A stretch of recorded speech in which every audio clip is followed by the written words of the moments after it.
I assume that we're live, and welcome to season 5 of Journey of an Aesthete podcast. This is a season 5 show, premiere, debut, inauguration, and I'm starting in my chair because as the this episode progresses, I'm going to move over to the piano where the bulk of this episode will take place. I just wanted to say a few remarks about entering a new season. I'm excited to embark on the unfamiliar. So there are things that are familiar and things that are unfamiliar. The familiar and the known is actually very, very important to me. So, for example, we're going to be talking today about my musical process, how I actually create music. Written music, improvised music, it's more or less the same for me. But what I want to say is a lot of that work is dealing with known material or material that's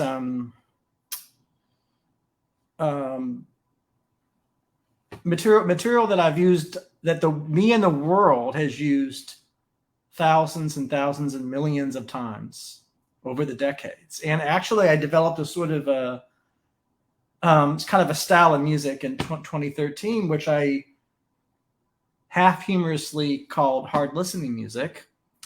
And all the raw material or language of that music is in fact some of the most some would say overused or common Sears and Roebuck devices or stylistic patterns. And there's a lot of reasons for that. Some of them philosophic, most of them philosophic. And I started as a piano idea, kind of the idea of solo piano using, behind me here, there's George Gershwin and coleporter, but also things of the 60s and 70s. And I've started studying 80s music a lot, early 80s pop music. I'm always studying new things. So when you study new things, that's the unfamiliar. And so season 5 will be new shows, new episodes, and possibly some I want to say unprecedented or maybe less traveled directions or less traveled roads.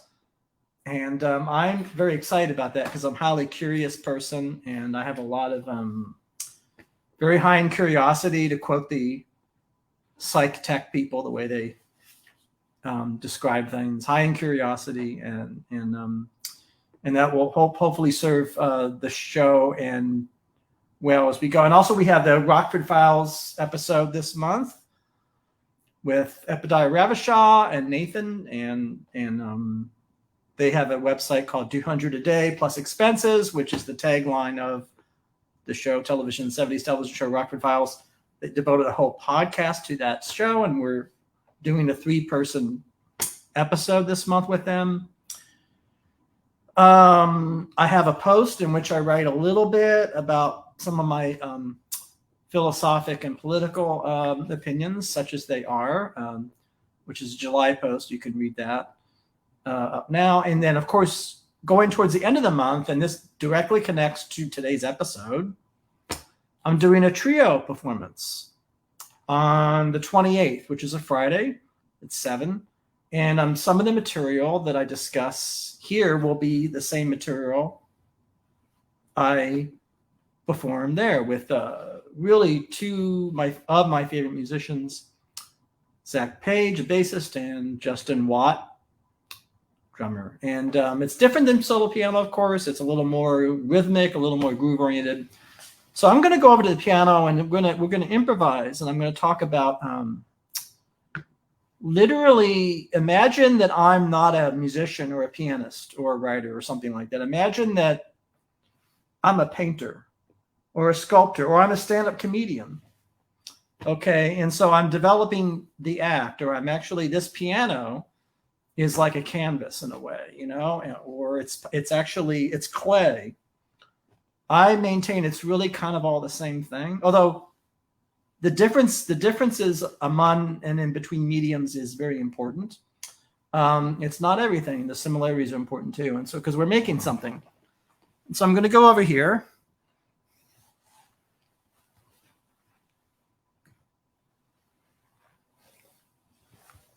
Going to have a coffee here. I should say note about this cup. This is the Farrah Fawcett Foundation made these and for a charity of a cancer charity, and they kind of ran out of them. I think I bought the last one, so that's why I use it a lot. Just a note on that. It's really interesting to try to develop the kind of episode I'm going to do now, because there's a lot of issues. What kind of episode are we going to do? It's improvised, but am I going to talk about my musical career? I'm going to compose on the spot. I'm going to compose something based on, if not recent material that's maybe a week old, 2 weeks old.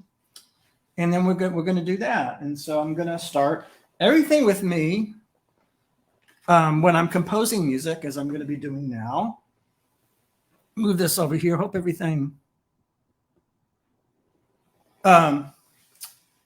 clear. Is everything clear? Everything starts with the piano. The piano is a foundational instrument and medium of expression out of which other musical things emerge. And so I am going to talk about this wonderful piano, if I may. This is the greatest piano I've ever played.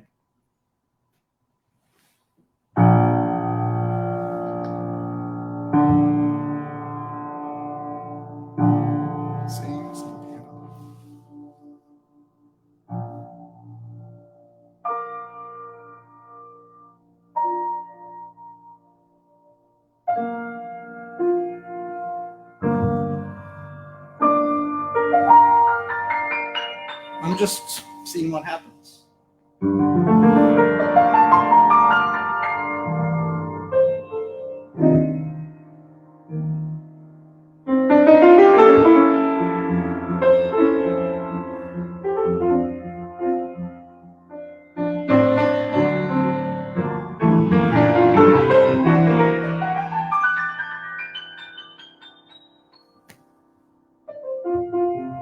So what I did there is I started. We're talking about the tonal system, which is what I was trained in, and which is what I practiced for 30 years, 35 years. I have a lot to say about that. Now, it could mean many different things. Tonality could mean, well, I'm getting ahead of myself. So basically,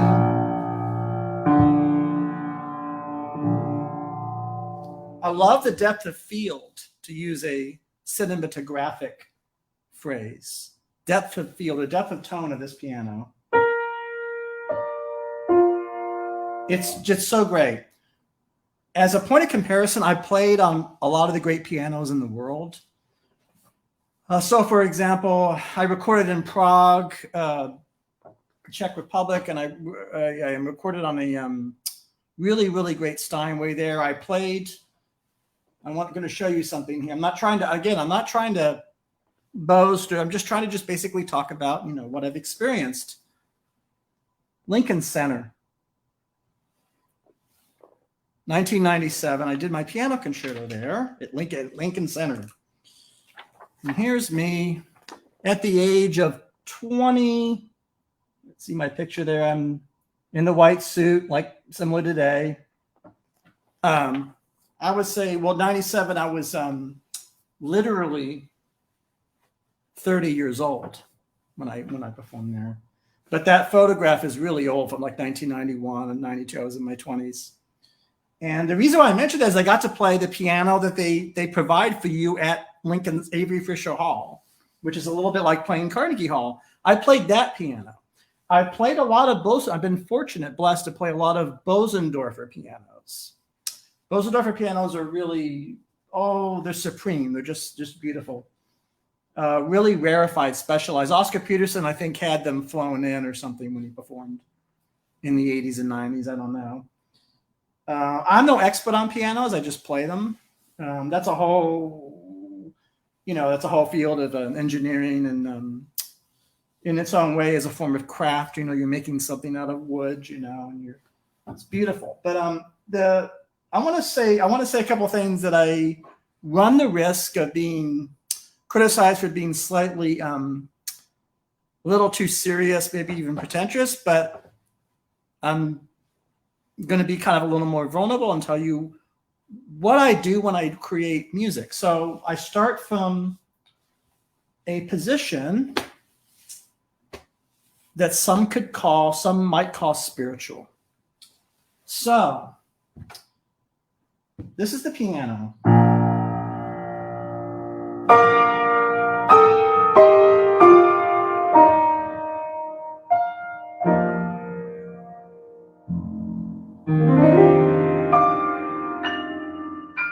What I usually do is I learned a 5-finger exercise where you sort of do this.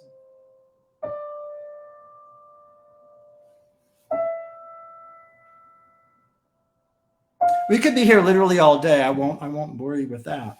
Although we are going to experiment a little bit with what I would call long duration or durational creativity, which got labeled as minimalism in the mid to late 20th century. I'm actually a maximalist, if I had to label myself, not a minimalist, but ironically, all my recent work is extremely minimal. So, categories are slippery things. But why spiritual? Well, anything that comes out of my hands, from my hands on this instrument, I try to receive it. And when I write music and when I practice, I'm in an open receptive mode. I actually, and this is only what I do. It would be very much a mistake. This is not a how-to video. I'm not saying to you, do this. So when I say Kenny Werner, the pianist, taught me this spiritual exercise, he taught that to me and influenced me. Or when I say, I'm talking about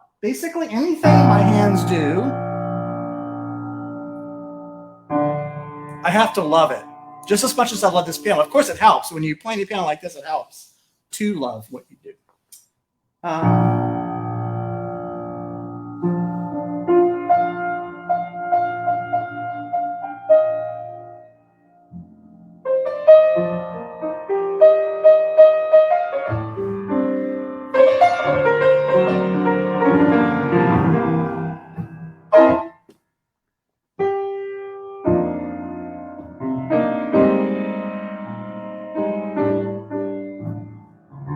See, now we just moved in time. We started off some of the things that Bill Evans likes to do. He likes to go.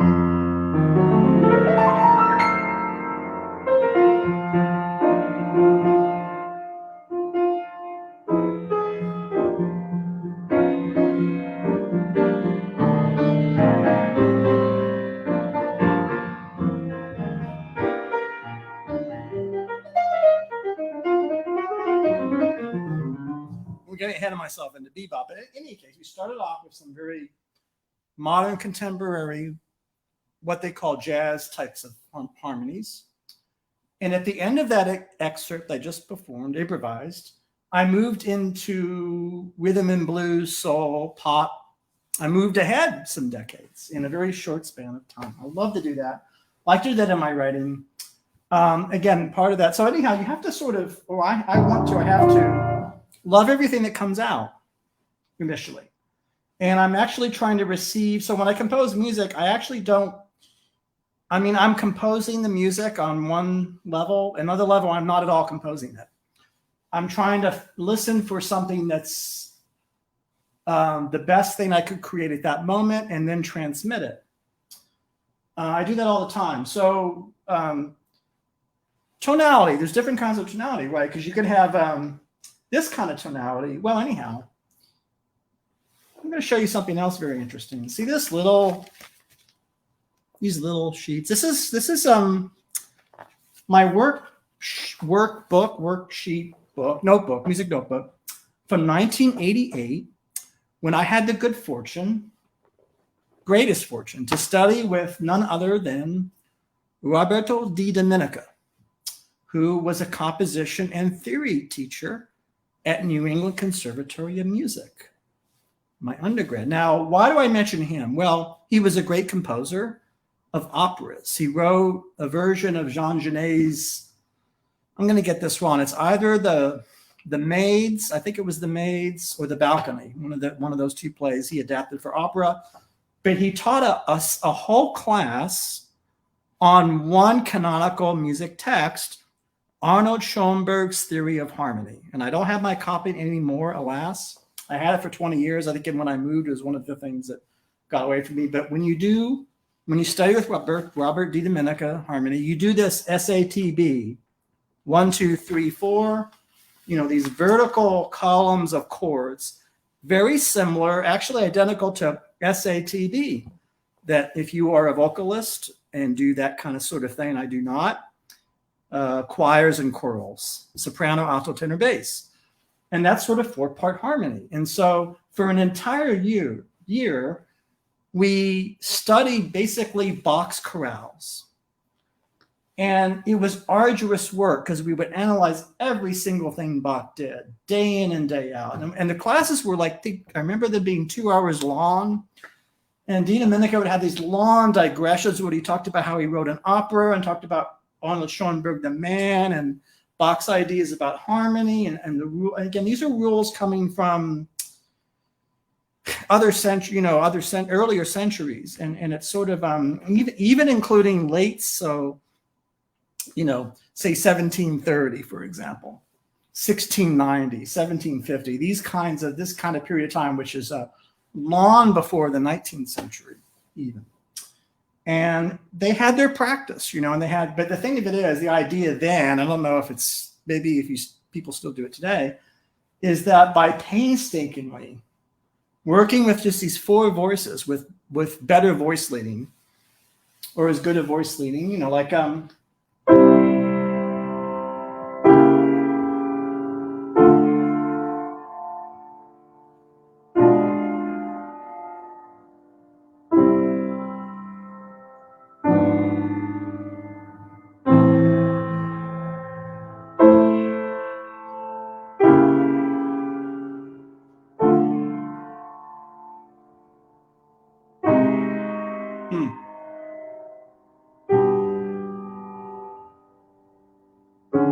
Whoops, wrong note.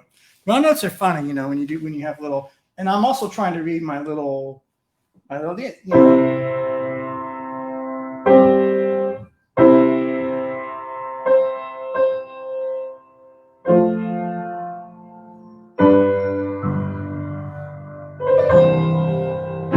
am I going around all this material now? Well, among other things, this is a supreme achievement of Bach to systematize, moving in what we call through traditional tonality or common practice later, but harmony. Now, most of the music I do today is even though it has its roots in this material, this style, it's a whole style, it's a whole language, goes way beyond it because I'm interested in R&B and I'm interested in contemporary things. And I spent so many years playing bebop, and that's all going to work its way into the mix. But it does start from here. Now, one of the things I disliked about his class, I loved him, I loved the class, was that you're supposed to divorce yourself from your instrument. In other words, there were no pianos or no instruments. So you had to sort of had a chalkboard and write all these chorales on the chalkboard and work out these SATB things. And it's funny. It would have been, so the idea is to train your ear to hear it internally. But I always wanted to get to a piano. So, I did these little exercises. Earlier, I think a year earlier, I was in James Hoffman's class. I don't remember the name of the class. And I said, well, can I bring something in that I love. He said, bring in music you love. And most of the students brought in, I don't know, just, I don't really remember what they brought in probably. But I think someone brought in, of course, Pink Floyd or something like that, you know, or maybe somebody brought in the Beatles things. So I brought in George Gershwin's Embraceable You. See that right over my head? There's that blue. That's an actual sheet music of American in Paris, signed by Mr. George Gershwin. And I brought in Embraceable You, and James Hoffman and I sat down. We actually, he actually postponed what his class was for the day. He says, Mitch and I are going to devote this entire class to this one song because it's such a great song. Now, this is a classical class. It's not a, you know, jazz class. It's not anything. And then he and I sort of sat down to write about Embraceable You. And this is sort of the kind of analysis you would see. This is actually the worksheet from that class.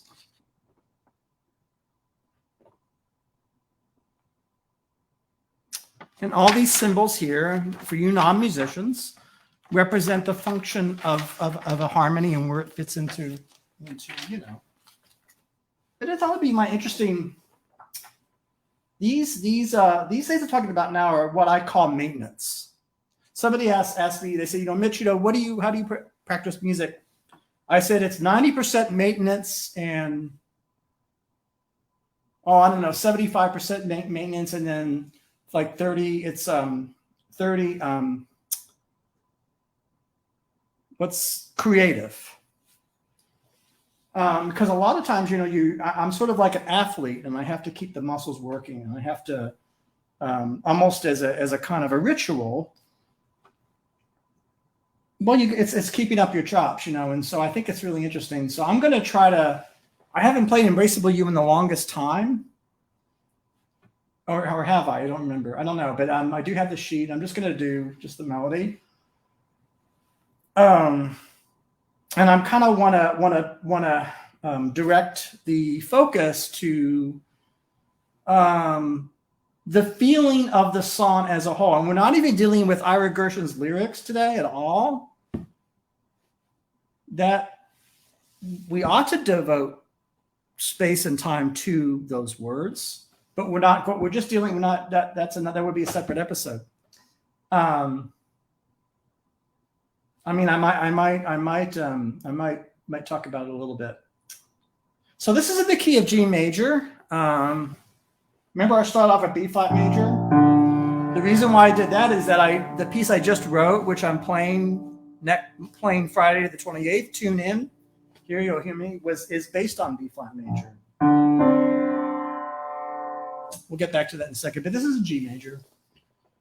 And I'm just going to play a very primitive, bare bones, Sears and Roebuck, Embraceable You, and I'll try not to add things to it or get too fancy. I'll try.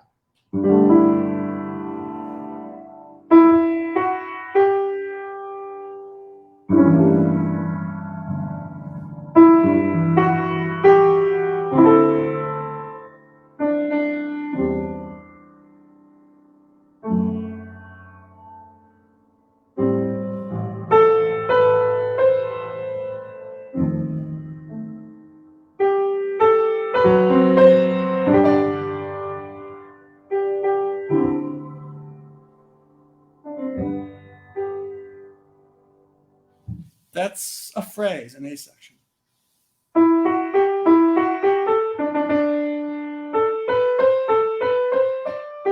See the shape of it? We're dealing with the style of art making, in this case, in the medium of music that's very into symmetry, proportion. It's like very classical.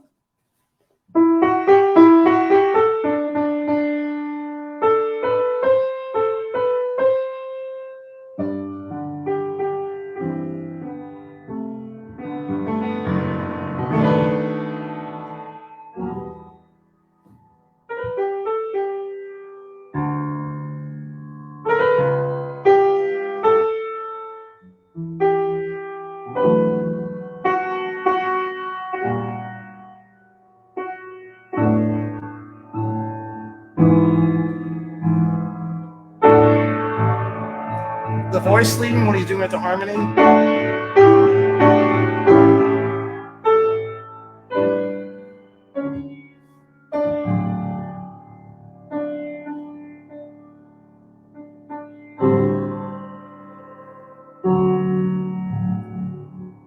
So we just did an A section of bridge, but if you think about it in terms of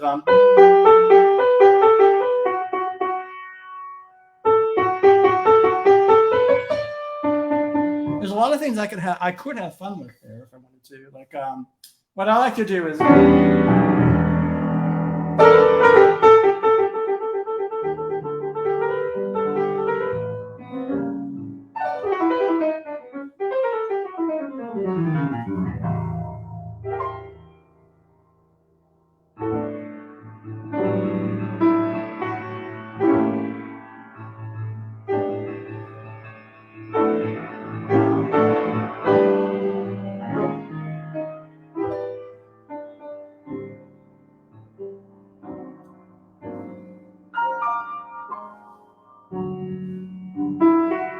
Charlie Parker did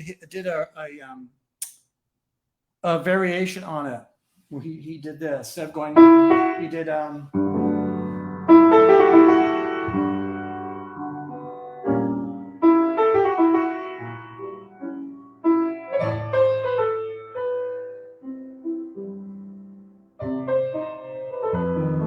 that's how he changed it. Which maybe he had been listening to a Kiss as just as a Kiss, as time goes by.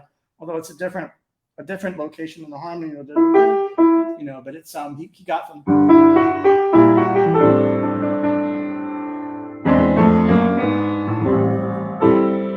We got to get to the end.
I'm totally improvising.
I don't know what I'm doing. I'm going again. This is kind of getting far afield, and this is all improvised, so we don't know I don't know really what I'm going to do.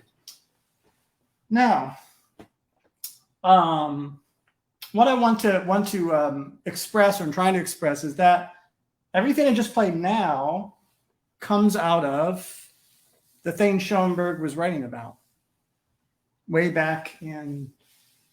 Well, he's writing about it in the third.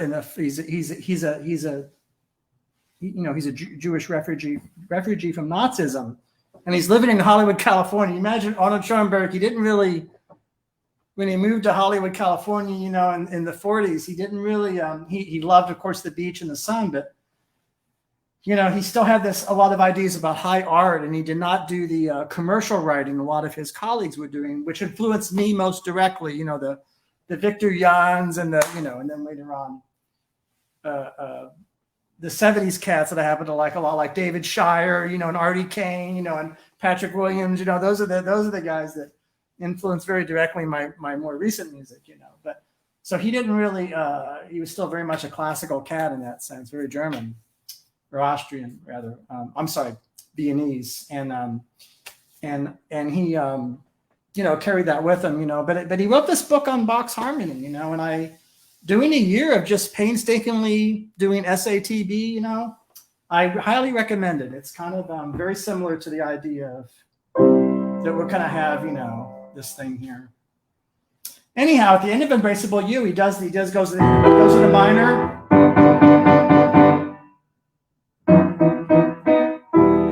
Goes to excuse me, E minor,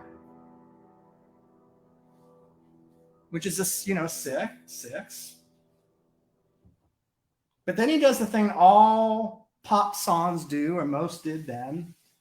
He goes to that almighty 4, right? So he does the second ending. He goes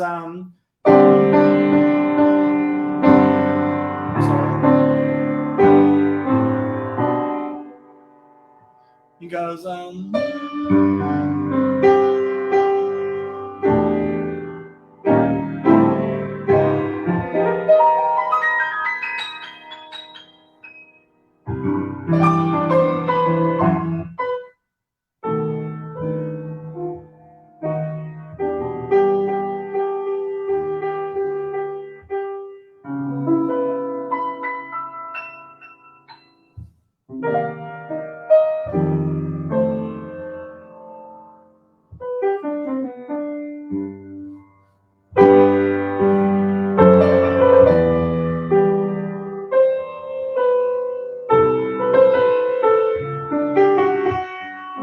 back to Bach, of course.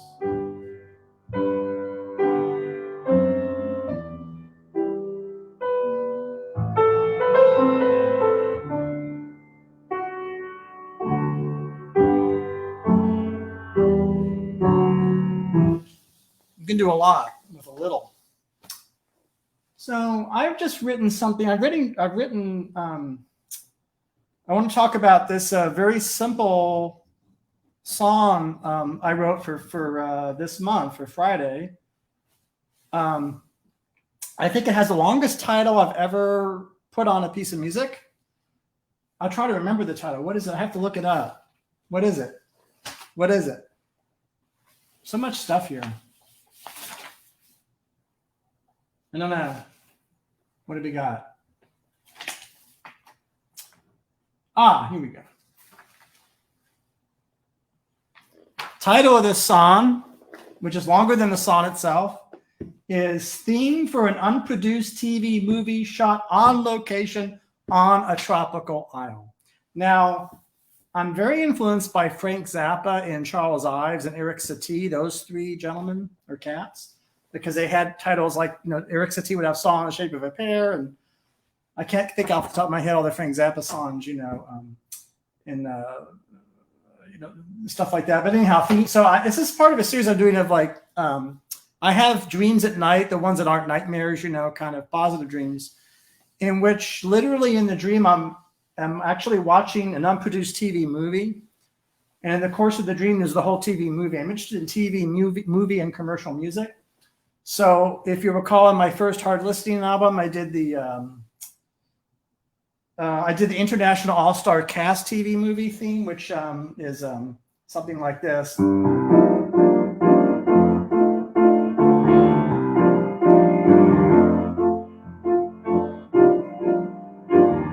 Now we're getting into very, very,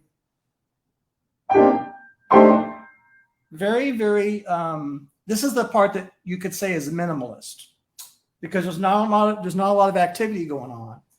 And it's very much just the 2 and the 5.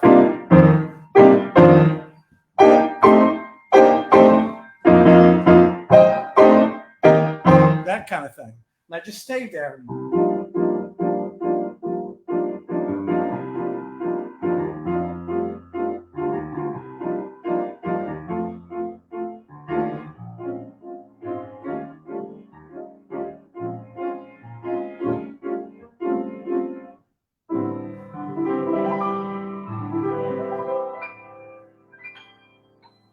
Now that's still in the tonal, atonal, pantonal system, but it's not doing this. It's not going, so.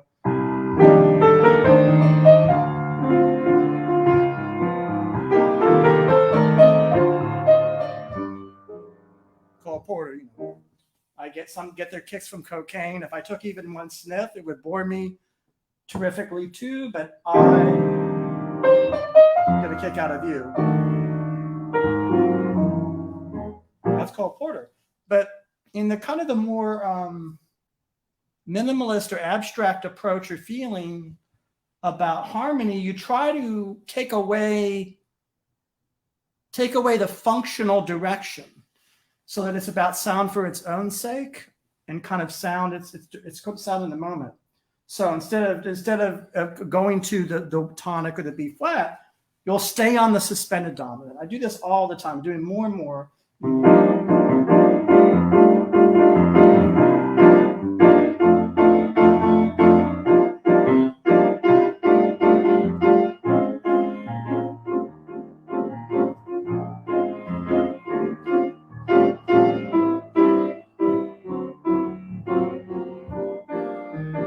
So it has a floating quality, because we're not, it would be like if I wrote a piece, compose a piece now, if I wrote a piece that started like this.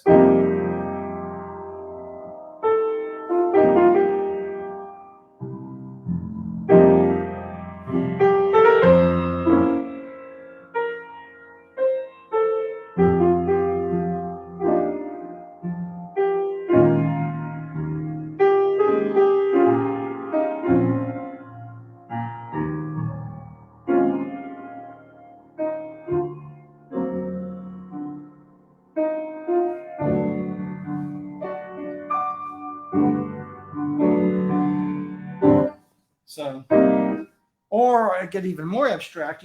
One could do this. So I have an idea that I've been working on that's so new and so how do I put it? It's just so recent that I don't really know what it's going to be. And the idea was to explore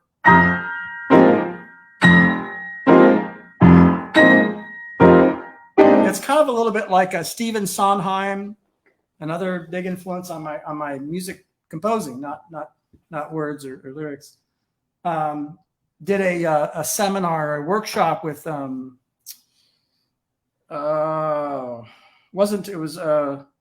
it's just, my brain is drawing a blank. It wasn't John Adams. It was one of those cats. But he was talking about how he loves ostinatos, and this thing I just played for you is an ostinato.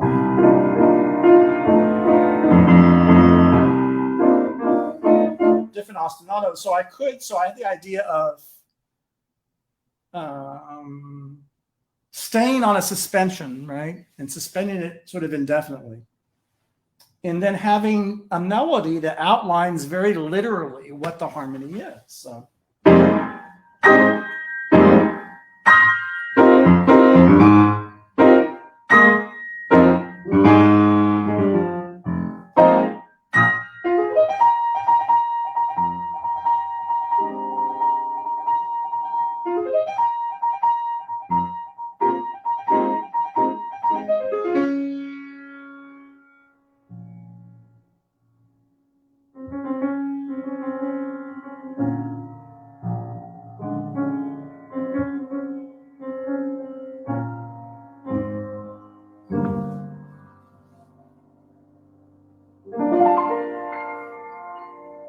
That's how it opens. I just wrote that yesterday.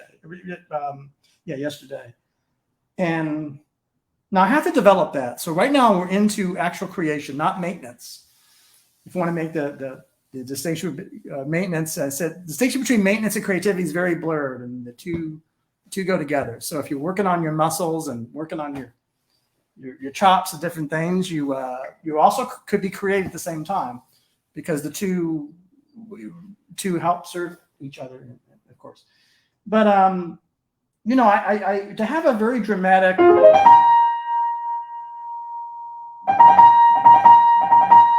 it's a very rhythmic gesture. It's very linear, but I'm stacking thirds, you know.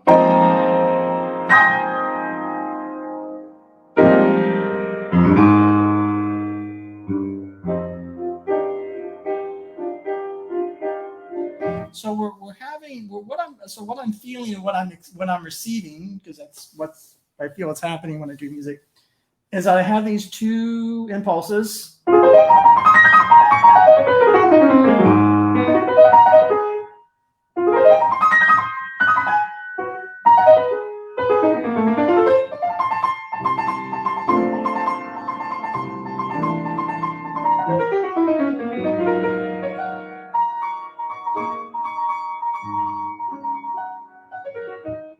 That's one sonic expression. But then I have this other thing.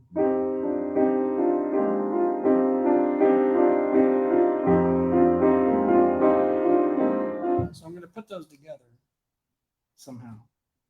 Something very rhythmic and something very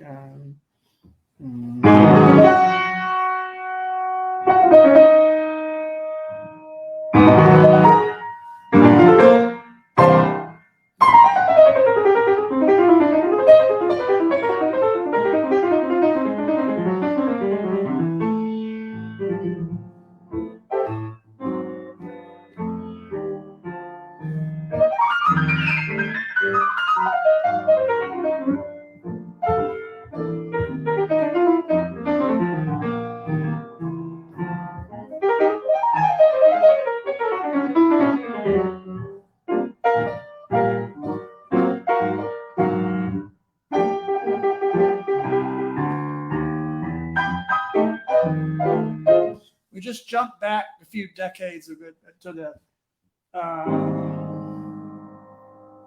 different. I don't. Maybe I'm getting ahead of myself, but you know, a lot of times when I practice, I'll sit at the piano and I'll do things like that, and I'll do it for maybe half an hour, and it's part of my actual practice. Actually, what I'm doing, because out of all that stuff I'm receiving, some of it I'm going to use, not most of it, but something's going to come out of it. And it could be, so what came out of it is the idea of just very,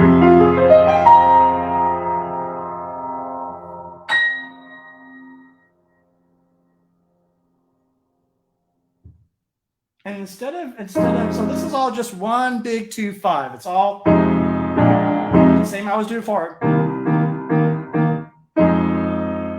But the idea is,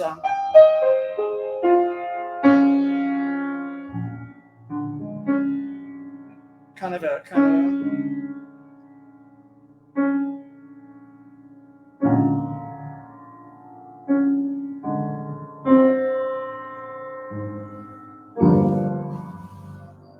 and that's what I came up with.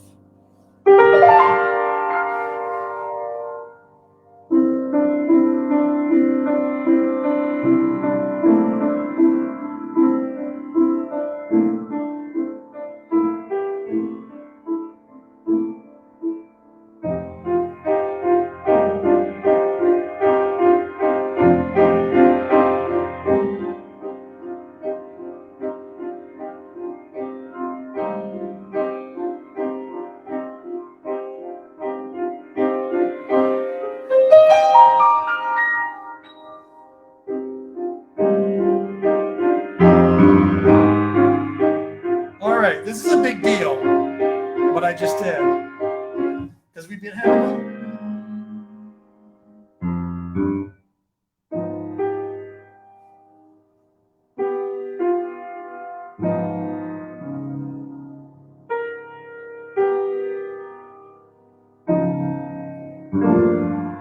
back into all that cliched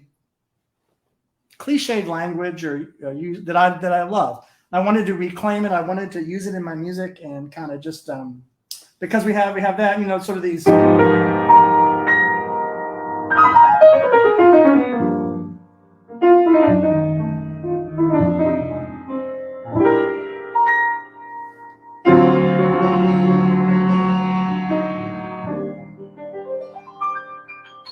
looking at the time, seeing what it is. It's 1:49. Another idea that I had, and I'm going to play a little something that's very different than what we've been doing with here.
Now that's Morton Feldman, and I think that he wrote that. That's the piano and string quartet that he wrote for the Kronosquartet a couple of years before his passing. I think he wrote that in '85, and I think he passed in '87. I don't have the exact dates. Now, that's a composer and tradition that in many ways I've been sort of rebelling against, because I was, you know, when I was coming up and learning music, that was the music like that was very dominant. But I love that piece that I just played. It's a long work. I only played a few seconds, because it gave me a lot of ideas from my own quintet. I thought, well, what would happen if I use that pacing, that sort of the depth of tone, you know, focus on exposed sound. I think he wrote a piece for Mark Rothko. I think I hear Mark Rothko in that, actually. But what if I used it using the kind of language I like? You know, what would that be like? And so I wrote a piece, and it's I have where is it here? Yeah, just play a little bit of the opening of it. I mean, it's not going to sound like that because the language is different, but the language is different, but the conceptually, it's actually rather similar.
Trying to bring out my glasses so I can read what I'm doing. Now, that's more or less like the Feldman, because the Feldman is doing no, he's not doing that. He's doing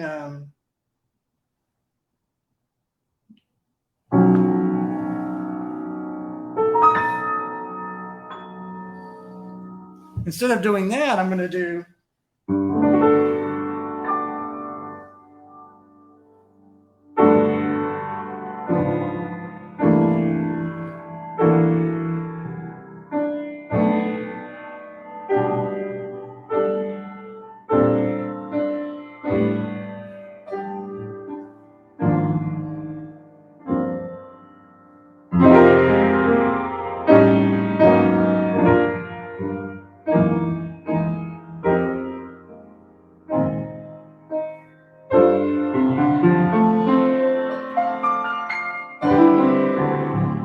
actually part of this piece I read.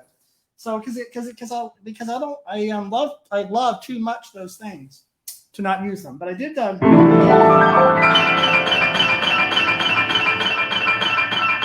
comes in and does that.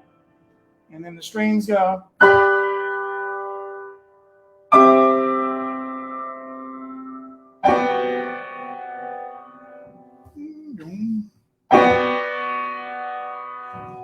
And then I do something like what do I do here?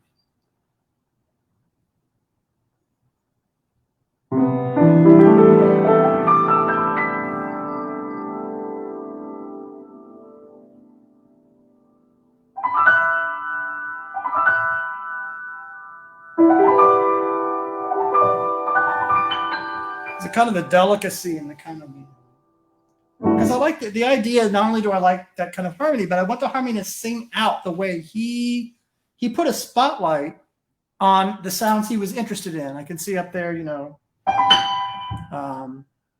yeah, he put a spotlight on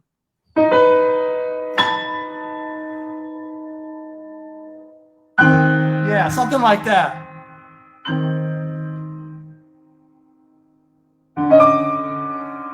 You put a spotlight on that. Well, I want to put a spotlight on,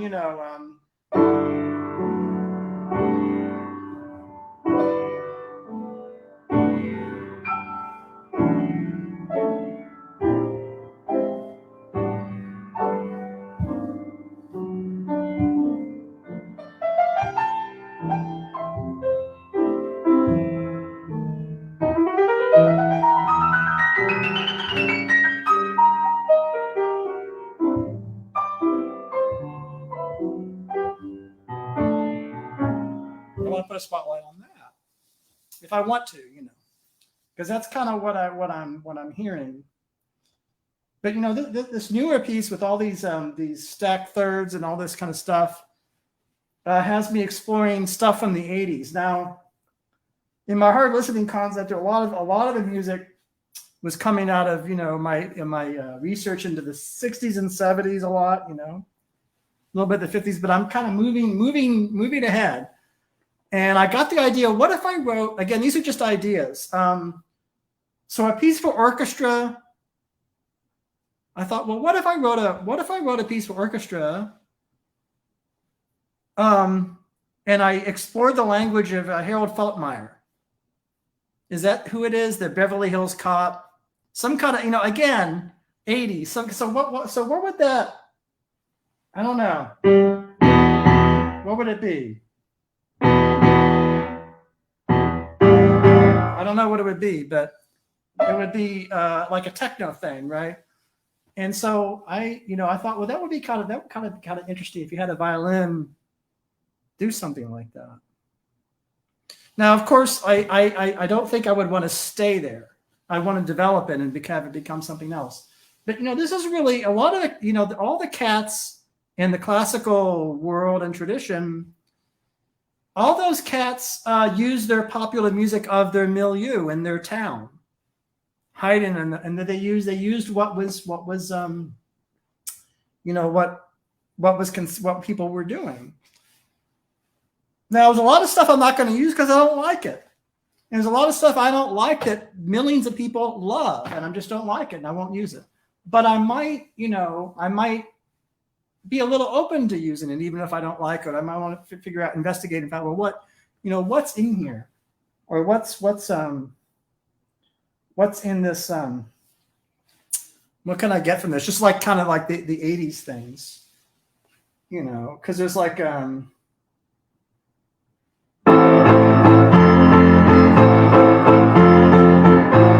well, that's late. That's more recent. That's like they love to do these weird. See, in the Bach, when you in Bach is more like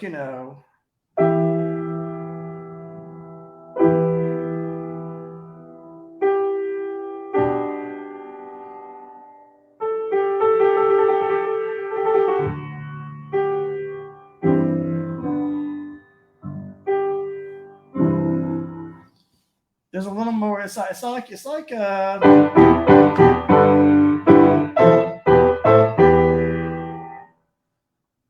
in 80s commercial music, mid 80s commercial music, there was a real interest, I think, in what they perceived, the composers that wrote the stuff, a kind of triumphalist, almost martial music, almost kind of like Top Gun, Gladiators, Karate Kid. There's a kind of interest in, they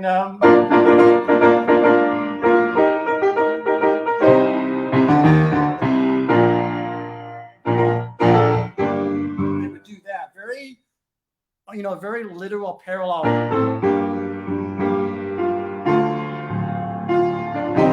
That's very 80s, like on a synth.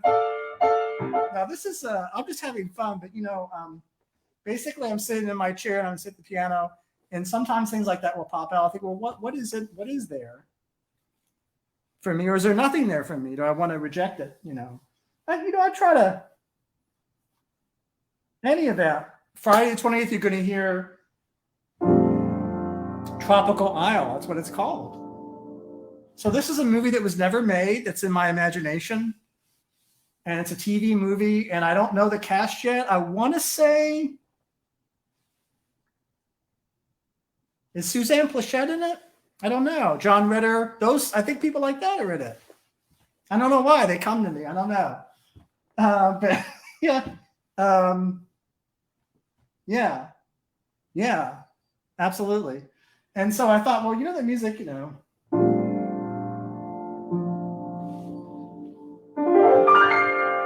it's summer, right? So.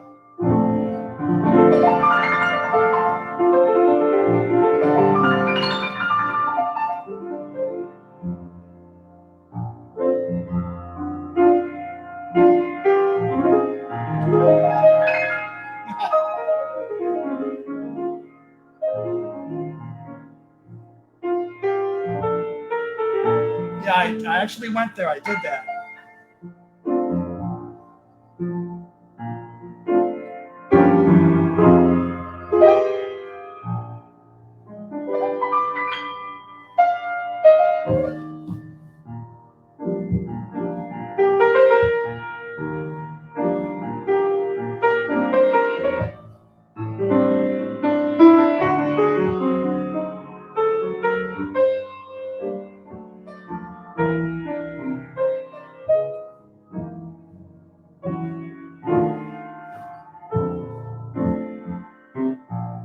That's basically it. That's it.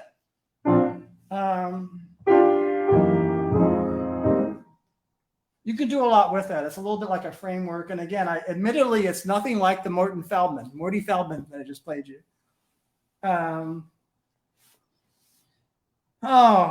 There's so much to talk about, and there's I don't know if I want to go on all day, and I don't want to bore you. I hope this stuff is interesting. I don't know if any of this stuff is at all interesting. I really couldn't tell you. Only you got to tell me. But I think I should close with something short and kind of just sort of really improvisation. Performance improvisation is composing in real time rather than taking 2 months, to do something. So I'm going to do that based on the B flat, based on what I just did. See what happens.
Welcome to season 5, and I'll see you soon.